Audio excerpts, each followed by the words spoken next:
Praise the Lord. Hallelujah. Adafo na pay onyankopon shira bebre ma yemo mpaye. Erade yada wase bebre na nso ne oyama yendoso. Ye hyewe ne onyam ewo no kredie no utumidie ho. Erade pa enenso de adom ye ne o.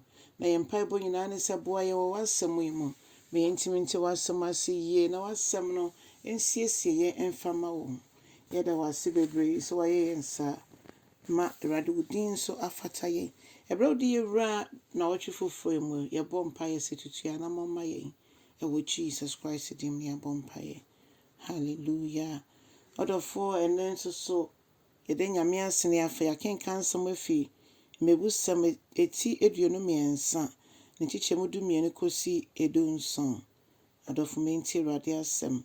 Ose yemfa yenja ye ho emma ntiantia na satena na yentie Nyankopon asem a emma yen nimdie no.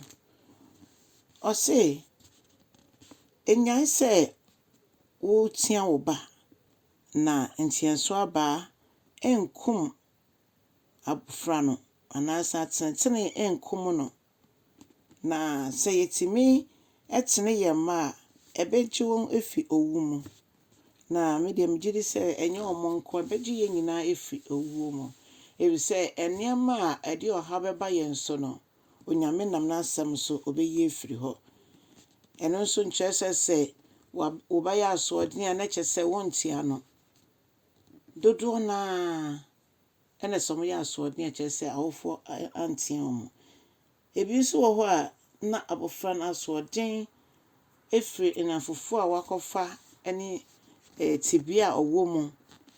Eno nti na adofo no se dia tibia ne tie bia no watia wo ba oyodwidini na nso abofra no amfa kwan a pese ofa so. Eno nti yenkosoro mo mpa ye se Erade ankasa edinensa ebeka ye mei.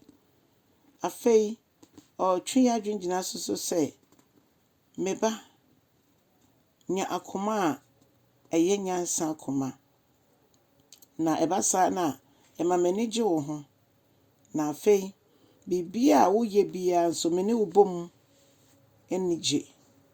Se wo ka ne ye, se wo ka no kra manage wo ho. Eno nti nyame ne ye kasa enam Mmebu sam so. Ene ye pa bia be ye bia se de je bia na ba ye enema papa a na neje no.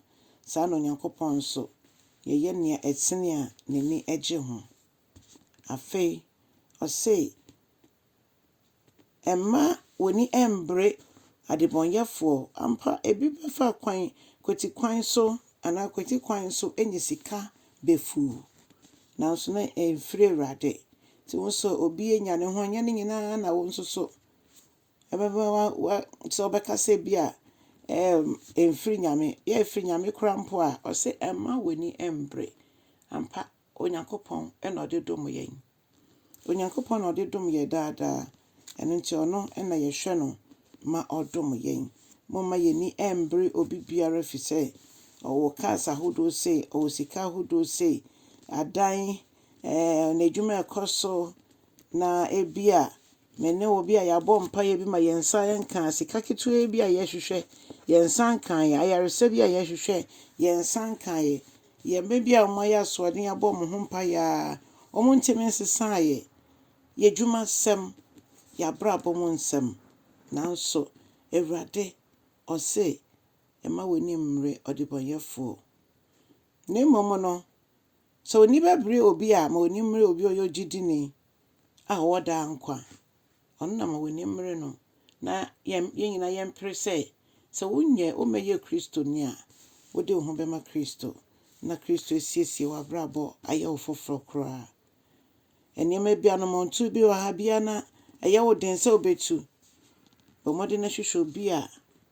ono so ote nyame asem ase obetimi abo no de wafa nyame asem na bibia hye wo so se dubone no mu a omboa se asode na waye tia awofo a ondi wanim na monkopa chew na mebɔ mpa ye se onyame nkronkron kasa obefa obi biara te sa nomum na osiesie no ama ne ho.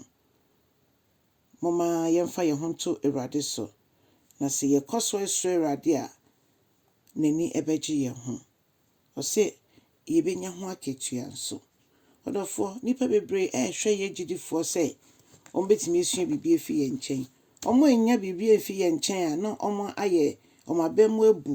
Nti moma yɛnyina pimten na yɛabrabɔ ɛnsa nkurɔfoɔ a yɛgyina ma Kristo wɔ asase so. Onyame nhyira bebree.